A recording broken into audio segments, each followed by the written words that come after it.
Bienvenue à cette deuxième leçon, cette deuxième émission sur conspiration et vérité. Et aujourd'hui, j'aimerais vous parler des dangers des conspirations. Parce que, qu'on le croit ou non, il y a un certain nombre de dangers d'embarquer dans ces théories pour les chrétiens. Et aujourd'hui, ce ne sera peut-être pas une leçon facile à écouter, mais je vous invite quand même d'y faire attention. Comme nous avons dit précédemment, les théories de conspiration expliquent des choses difficiles ou inexplicables, comme ce qui est en train de nous arriver présentement, en affirmant que ça arrive parce que c'est le résultat d'une tentative par un groupe puissant ou d'une élite secrète de contrôler le monde. Malheureusement, cette façon de voir la société comporte des dangers, en particulier pour les croyants, qui, ironiquement, devraient faire preuve d'un plus grand discernement que tous les autres. Alors, un des dangers, lorsqu'on est confronté à la situation qu'on vit et lorsqu'on embarque dans des théories de conspiration ou des théories de complot, c'est le danger de la facilité. Et je vous explique. C'est plus facile de croire que les Chinois ou peut-être les Américains ont fabriqué un virus, que le principal responsable est un milliardaire de l'informatique.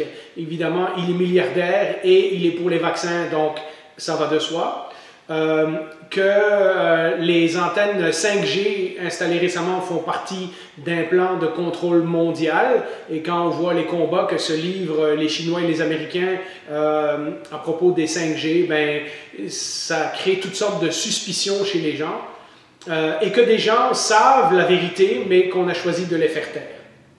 Dans les théories de conspiration, malheureusement, quand il n'y a pas de preuves, c'est toujours la preuve que quelqu'un les a fait disparaître et donc la preuve que la conspiration existe. Pourtant, en faisant simplement preuve de logique, nous ne sommes même pas capables de garder des secrets d'État super confidentiels. Il suffit de penser à l'affaire de Wikileaks ou de James Snowden et on voit bien que c'est impossible de garder même les choses les plus secrètes dans le monde. Mais on aimerait nous faire croire, ou on aimerait croire qu'il y a toute une conspiration qui implique des dirigeants du monde entier et que tous ces gens, avec tous leurs proches et tout leur entourage, sont parvenus à garder leur langue dans leur poche. Mes amis, c'est hautement improbable. Mais pourquoi nous choisissons cette explication? Pourquoi nous choisissons la solution de facilité? Mais c'est parce que c'est une solution facile. C'est plus difficile de se tourner vers la Bible pour avoir nos réponses. C'est plus difficile de lire la Bible et voir que des maladies comme le coronavirus, et nous en avons parlé le dimanche, sont des choses incontrôlables qui peuplent notre monde depuis la désobéissance d'Adam. Ça fait partie de la malédiction de Genèse chapitre 3 que Dieu a étendue à toute la création à cause de l'homme. C'est beaucoup plus difficile de lire des récits de la Bible où ça nous dit que Dieu a utilisé des plaies pour soumettre l'Égypte, comme nous avons vu récemment dans la série sur les jugements, ou qu'il a utilisé Babylone pour punir le péché d'Israël, comme nous le dit le prophète Habakkuk. Habakkuk, d'ailleurs, sur lequel je vais prêcher bientôt, nous pose une série de questions de pourquoi Dieu agit comme il agit. Et si raison il y avait, ben Dieu ne nous en a pas dit un mot, il ne nous a pas donné une explication de pourquoi il permettait ces choses-là. Mais nous n'aimons pas que Dieu ne nous donne pas d'explication, alors nous cherchons ailleurs. Pourtant, la Bible nous dit, dans un verset bien connu, Ecclésiaste 12, 14, « En effet, Dieu amènera toute œuvre en jugement, et ce jugement portera sur tout ce qui est caché, que ce soit bon ou mauvais. » Donc déjà, ce verset nous dit en partant que ces choses-là n'échappent pas à Dieu et que s'il y avait des gens responsables de certains des malheurs qui nous arrivent, un jour ils seront jugés, un jour les choses cachées seront mises en lumière, mais évidemment au jugement de Dieu, pas nécessairement aujourd'hui. À part la solution de la facilité, je vois un autre danger, c'est celui d'éviter les vrais problèmes. Et de nouveau, je vous explique. Nous détournons parfois, sans le faire exprès de nos yeux, des réels problèmes du monde, qui est que le monde est plongé dans le péché, que le monde s'en va à sa perdition et que cela ne sera réglé que lorsque Jésus revient. Et bien que la Bible nous demande de nous soumettre aux autorités et aux dirigeants, eh bien nous savons que les gens qui nous dirigent sont pécheurs est faillible et parfois motivé par les mauvaises raisons. Donc nous avons un monde qui est dans le péché, nous avons des dirigeants qui sont également dans le péché, mais l'erreur que nous faisons, c'est en passant énormément de temps à essayer d'expliquer ou de découvrir ou de dénoncer des conspirations, cela détourne nos yeux de l'attitude immédiate que Jésus nous demande à avoir, de l'attitude plus importante que nous devrions développer en tant que chrétiens, qui est la prière, la compassion, la confiance en Dieu, l'aide que nous pouvons apporter autour de nous. Et je ne dis pas que les chrétiens qui sont attirés par les théories de complot et les théories de conspiration ne sont pas des bons chrétiens et qu'ils ne pratiquent pas toutes ces choses. Ce que je dis, c'est que c'est facile de passer beaucoup de temps et beaucoup d'énergie et de négliger ces choses-là. En d'autres mots, je pourrais le résumer ainsi, il est plus facile de se battre pour ne pas porter un masque que de se battre à genoux et de pleurer pour notre monde. Il est plus facile de lire des articles sur Internet et dire oui, ça a du bon sens, que de pratiquer les vertus chrétiennes, comme l'amour, la joie, la paix, la patience. C'est beaucoup plus difficile d'accepter que le monde est en proie à un virus virulent qui a tué en date d'aujourd'hui plus d'1 million de gens sans que l'on puisse rien faire, que nous n'avons pas de remède miracle et que nos vies seront bouleversées par cette crise pour de nombreuses années à venir. Nous aurions tous espéré, dès le mois de juin, quand l'été est arrivé et que le gouvernement a commencé à déconfiner, que tout redeviendrait normal. Et maintenant, avec la seconde vague qui nous frappe en plein front, nous devons envisager un futur différent et un futur différent pendant longtemps. Nous devons nous attendre à Dieu et nous n'aimons pas ça, alors nous cherchons ailleurs. Pourtant, la Bible nous rappelle, comme on l'a vu déjà dans la dernière leçon, Deutéronome 29-28, les choses cachées sont à l'Éternel notre Dieu, les choses révélées sont à nous et à nos enfants, à perpétuité, afin que nous mettions en pratique toutes les paroles de cette loi. En d'autres mots, Dieu ne nous demandera pas si nous avons été les premiers à dire « je te l'avais bien dit », mais si nous avons aimé notre prochain en suivant son exemple.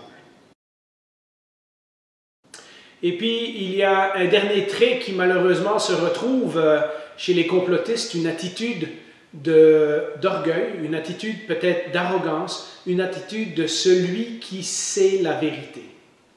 Lui, il a compris. Lui, il a vu la lumière. Lui, il sait des choses que les autres ne savent pas. En d'autres mots, il y a peu d'humilité chez quelqu'un, même un chrétien, qui pense qu'il en sait plus que les autres. Et pourtant, comme nous l'avons vu également la semaine passée, la Bible nous dit de long et en large de nous méfier de notre propre sagesse. Lisons par exemple Proverbes chapitre 3 verset 7. « Ne sois point sage à tes propres yeux, mais crains l'Éternel et détourne-toi du mal. » Vous savez, récemment, j'écoutais un de ces pasteurs qui était derrière ce mouvement, qui voulait organiser un concert gospel au Parc Jarry avec les complotistes. J'ai été frappé par le discours de ce pasteur et je ne veux pas le critiquer parce que c'est un frère en Christ et je ne veux pas l'humilier, mais force est de constater que dans son discours qu'il fait sur YouTube, il commence en citant les paroles de Jésus bien connues sur la vérité, et vous connaîtrez la vérité, et la vérité vous rendra libre. Et ensuite, ce verset qui parle d'ailleurs de la vérité de la foi qui sauve, de la vérité de connaître la vérité sur nos péchés et sur le salut de Jésus, mais pas la vérité sur les secrets du gouvernement, et qui utilise ensuite pendant 10 minutes ce verset pour justifier de se battre pour nos droits, nos libertés, etc. Et donc, vous voyez, même lorsque quelqu'un qui parle au nom de la Bible, quelqu'un qui parle au nom de Dieu, quelqu'un qui se présente comme un évangélique et qui parle au nom des chrétiens, commet ce genre d'erreur en utilisant des versets pour justifier son attitude, eh bien, nous voyons un certain manque d'humilité ou en tout cas un certain piège pour les chrétiens qui se laissent entraîner par ce genre de discours. Mais mes amis, de dire « vous connaîtrez la vérité et la vérité vous rendra libre » et ensuite d'utiliser ce discours pour justifier notre rébellion contre le gouvernement, cela ressemble comme 2 gouttes d'eau à ce que Satan a dit à Adam et Ève dans le jardin. Selon la Bible, Et selon moi, il est le premier conspirationniste. Et écoutez, rappelez-vous les paroles qu'il a dit. Est-ce que Dieu a vraiment dit que... Non, en réalité, il vous cache des choses. Ce n'est pas pour votre bien qu'il fait ça, c'est pour garder tout le pouvoir pour lui.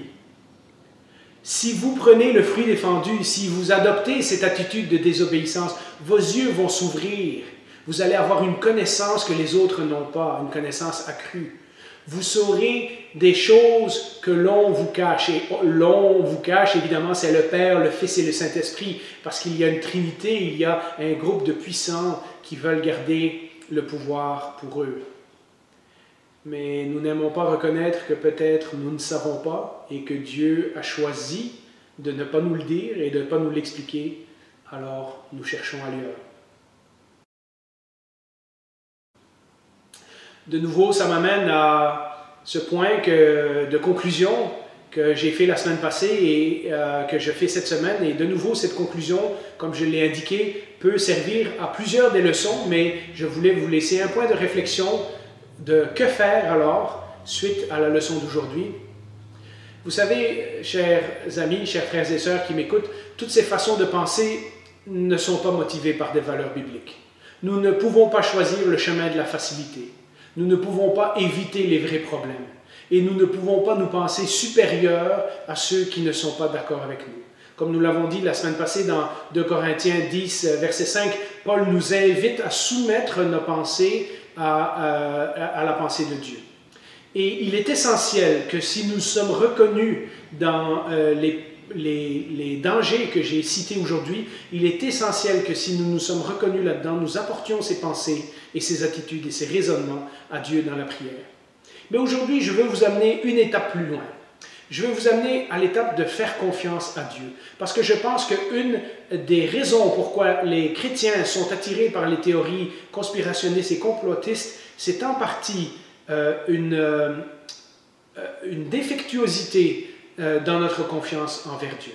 Et pour cela, j'ai trouvé un texte extrêmement encourageant dans Ésaïe chapitre 8, au verset 12 et 13. Et Ésaïe nous dit ceci.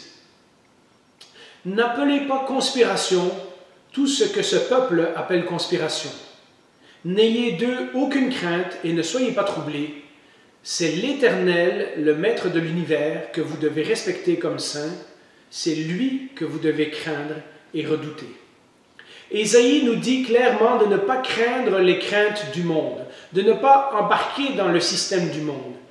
Il y a un courant aujourd'hui, et peut-être encore plus qu'au jour d'Ésaïe, parce que à cause de l'avènement de l'Internet et la facilité de tout le monde d'accéder à l'Internet, une grande facilité d'embarquer dans un système qui propage toutes sortes d'idées et de philosophies de vie qui sont contraires à ce que Dieu désire pour les chrétiens et qui sont des échappatoires à nos craintes. Pensons-y bien, les amis.